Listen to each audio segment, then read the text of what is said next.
Hello guys, welcome back to another video. In today's tea chow, it is hot. So Cardi B clapped back at DHS by bringing up the Epstein files. Bia destroyed Cardi B with her line.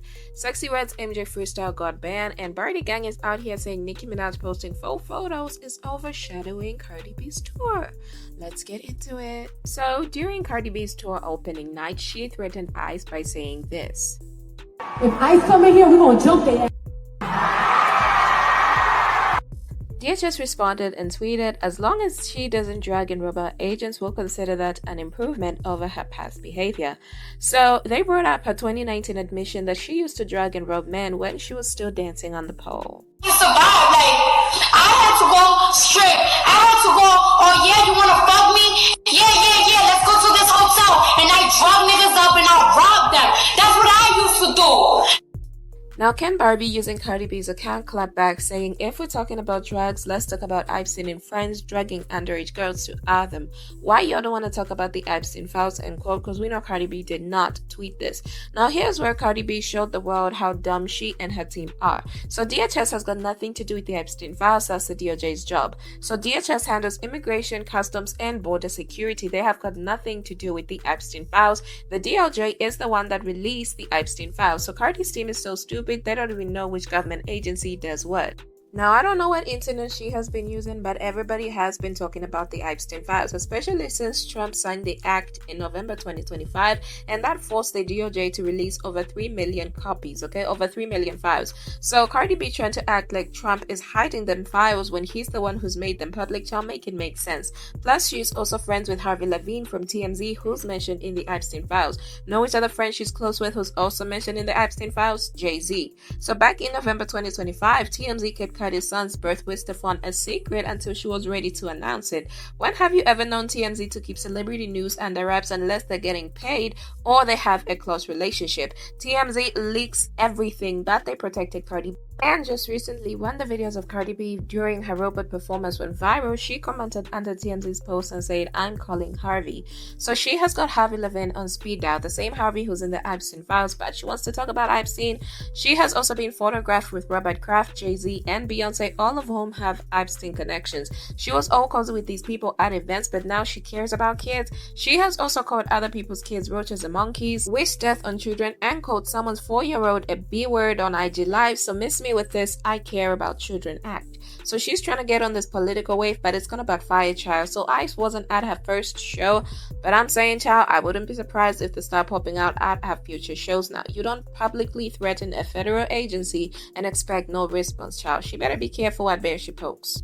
Now, still talking about Cardi B, so she also performed Pretty and Pity during her opening night where she disses Bia.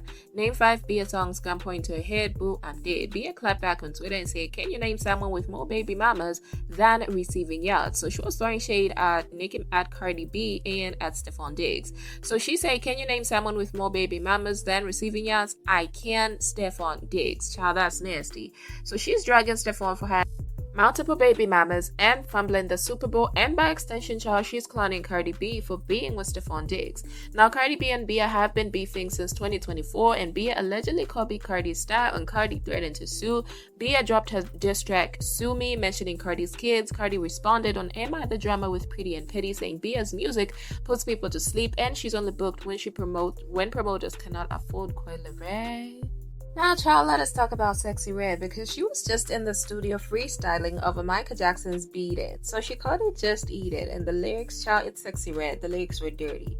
So she was talking about not liking 1 Minute Man, threatening to beat somebody if the D is trash.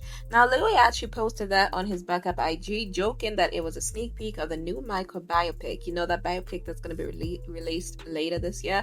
So Michael Jackson's fans were furious. Then the singer Amani posted that he called Michael Jackson's estate lawyer to make sure this song never gets released. Now, y'all can clearly see and tell that she was actually just having fun. She really, who would see this and actually believe that she was going to put this out?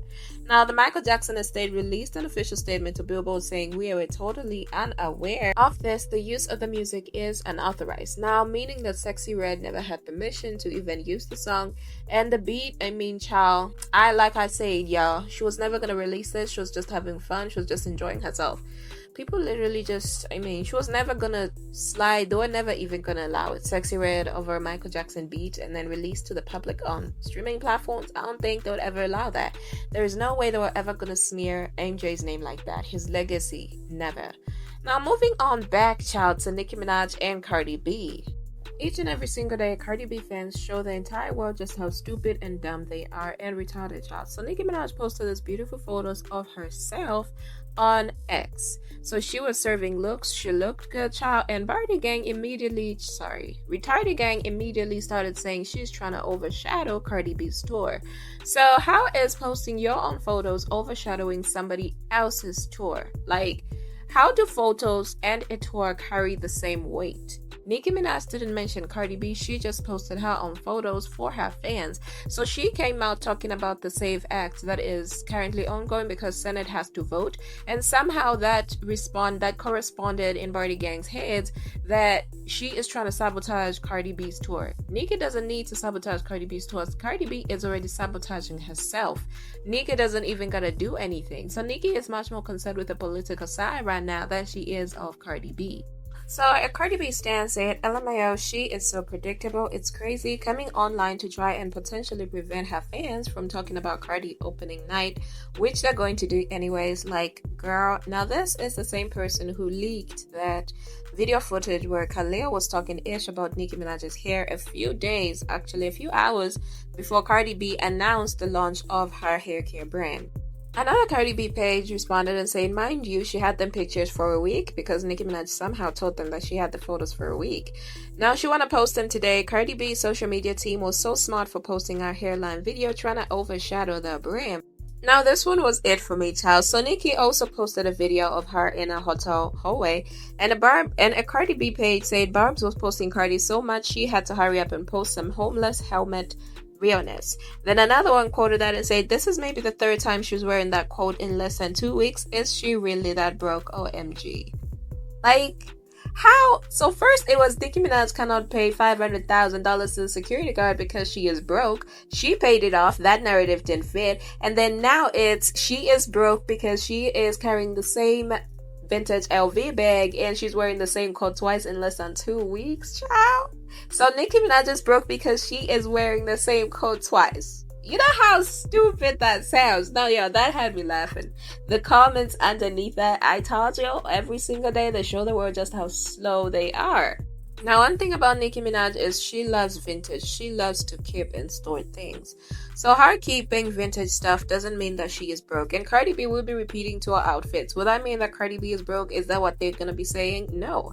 And normal people wear the same clothes and carry the same bags every day. A Louis Vuitton bag actually costs thousands of dollars.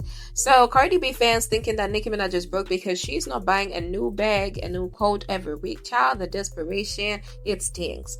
Now, Cardi B's ex-boyfriend and baby daddy Stefon Diggs just switched his entire legal team a day before his arraignment hearing. So court records show that on Thursday, 12 February, literally 24 hours before his Friday court date, two of Stefon's defense attorneys, David Meyer and Michael DiStefano, withdrew from the case. So if you don't know who these guys are, I talked about them in previous videos, and they were replaced by attorney Sarah Silva from Silva Kettlewell and Pignatelli. So they're saying that she is a beast, child, and usually attorneys don't just quit out of nowhere. So he changed his entire legal team in less than 24 hours. Usually it's either the attorneys think that he's guilty or he's lying. He wasn't listening to his attorney's advice. There was a disagreement about payment because, child, he didn't pay his alleged chef. So that's what they're saying. So something might have happened behind the scenes that made his attorneys pull out. So he changed his entire legal team and switched to Sarah, who's got 2 decades worth of experience. And that's saying that she's a beast because in 2020 she was voted as the best lawyer in Massachusetts.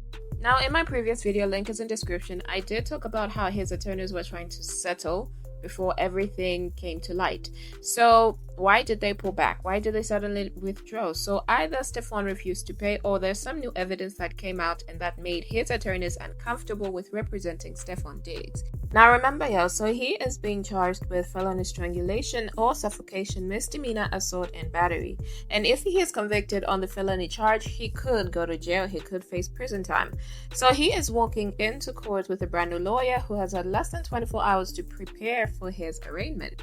And let's not forget, he's also facing a separate defamation lawsuit in Florida from a Miami businessman who claimed that Stefon falsely accused him of stealing a Ferrari and had his brother and associates jump him at Tootsie's Cabaret, tearing the man's ACL. So that lawsuit was filed days before the Super Bowl. He lost the Super Bowl, got dumped by Cardi B, got trolled by 50 Cent and Offset, and was spotted waiting in line at a club like a regular person.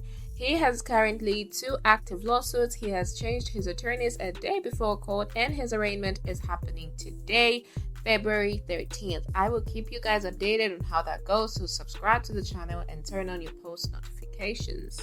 So just this part is an update, you guys. So everything that comes after this is not an update. This was already recorded, but this part just came in, so I just had to add it in. So his arraignment case happened and it lasted less than 5 minutes. So he pleaded not guilty to felony strangulation charges after being accused of slapping and choking his personal chef during a money dispute. So the case is now heading back to court in April 2026. So Stefon's going to be dealing with this legal drama for months while trying to focus on football. He showed up to court with his new lawyer, Sarah Silva, the one he had literally 24 hours before court, and entered his not guilty plea. Now he's out on bail and he's focusing on his football career, but his attorney, however, did say that he will be cleared of all charges. He believes that he will be cleared of all charges. So the judge has told him to not be in contact with the victim, neither are any third parties around Stefon Diggs. So you'll remember Cardi B back then. Cardi B did share some messages between her and the victim, and people are speculating that she was the one who actually reached out to the victim to threaten the victim, and I talked about all that how in my previous videos. Links to those videos are in the description. But Cardi B reached out to the victim, hence the victim went ahead and decided to press charges against Stefon Diggs. So in this case, the judge is saying third parties are not supposed to reach out to the victim. That includes Cardi B, because she did it back then when it was still an active case. So now that this has gone to trial, this still is an active case and is still ongoing. Cardi B or anyone around Stefon Diggs, anyone in his camp, is not allowed to reach out to the victim. Now let's talk about Beyonce, because she just posted new photos on her IG with a bob look, face all edited and face tuned. So she is known for heavy editing, no surprise, but it's an upgrade from hiding in the bag at the Super Bowl. Now remember, y'all, Beyonce was spotted at the Super Bowl with sunglasses and a shawl over her head, hiding in the bag. Now she's out on IG posting this new edited photos showing the world that she is unbothered, but she is. Like I keep saying, y'all, remember how Diddy was taken down? It was breadcrumbs until they had the whole bakery. But y'all, that is all I have for you guys in this video. And just like Queen Bee is waving her flag, I am waving mine. I will see you guys in my next video with more tea.